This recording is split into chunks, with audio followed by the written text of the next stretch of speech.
کی پکارتے رہتے ہیں، اللہ سے دعا کرتے رہتے ہیں کہ ہمارے رب ہم لگا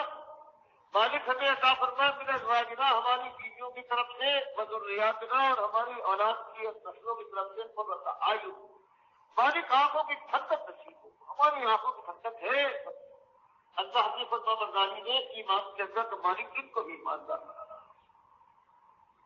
اور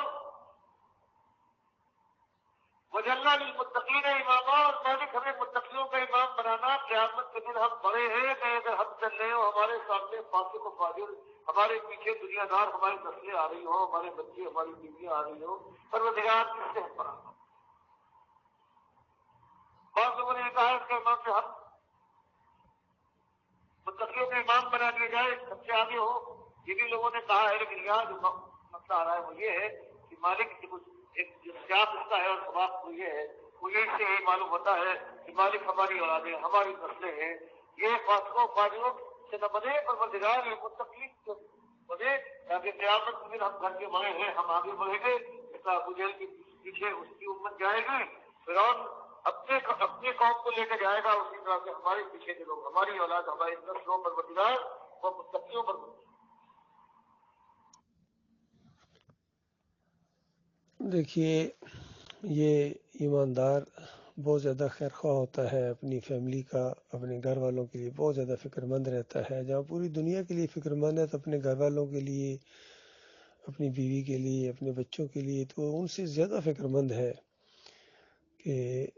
یہ کہیں دین کے راستے کو چھوڑ نہ دیں، اور پھر اللہ سے دعائیں کر رہا ہے کہ مالک ان کو ہماری آنکھوں کی ٹھنڈک بنائے رکھنا۔ اور مومن کی آنکھوں کی ٹھنڈک یہ ہے کہ اللہ کی فرمانبرداری، یعنی اس کی اولاد جب اللہ کی فرمانبردار ہوتی ہے، مومن ہوتے ہیں، صالح ہوتے ہیں، تو یہ مومن کے دل کو خوش کر دینے والی چیز ہوتی ہے۔ اور اگر اللہ کی نافرمانیاں کریں، دنیا داروں کی طرح دنیا کے دائرے میں بہ رہے ہوں، تو مومن کا دل کڑتا ہے کہ میرے بچوں کو کیا ہو گیا ہے، ایمان اور عقیدے کے بجائے انہوں نے کیا معیار بنا لیے ہیں۔ تو اس سے دل کی ٹھنڈک، آنکھوں کی ٹھنڈک نہیں ہوتی ہے، بلکہ دل کی چبھن ہوتی ہے۔ یہ چیز بہت زیادہ پریشان رہتا ہے، سمجھاتا بھی رہتا ہے جہاں موقع ملے اچھے انداز سے، لیکن اس کی اصلی جو دل کی ٹھنڈک ہوتی ہے وہ یہ ہوتی ہے کہ اس کی اولاد ہے اور آئندہ نسلیں ہیں، وہ مومن ہوں، ایمان کے تقاضے پورے کریں، اللہ کے راستے میں جہاد کریں، تبلیغ کریں۔ یہی طریقہ ہے اللہ کے بندو اپنے بچوں کے لیے، اپنے پیاروں کے لیے خیر خواہی کا، کہ ان کو اس کو ایمان عقیدے کے راستے پر چلاؤ، توحید کے راستے پر، رد شرک کے راستے پر، کفر بالطاغوت کے راستے پر، اور یہی فلاح کا راستہ ہے، کامیابی کا راستہ ہے۔ یہ دنیا چند روزہ ہے، اس کے اندر جو گم ہو گئے اس دلدل کے اندر، وہ نکل نہیں سکتے، پھر آگے ہی آگے جاتے ہیں۔ لہذا ہمت کر کے ذرا اس کو بالکل ضرورت کے حد تک رکھا جائے، اس کو مقصد نہ بنا لیا جائے، اس کے اندر گم نہ ہو جائے، اور اپنے مشن کو بالکل جاری رکھیں۔ ایمان خالص کی جو دعوت اٹھی ہے اس دور کے اندر، یہ ڈاکٹر مسعد الدین عثمانی رحمۃ اللہ علیہ کی آواز تھی، جس ان کی تقریر میں سے ایک چھوٹا سا حصہ میں نے یہ آپ لوگوں کے لیے پیش کیا ہے، اور اس کے اوپر یہ تبصرہ کر رہا ہوں۔ اور یہی میرا پیغام ہے میرے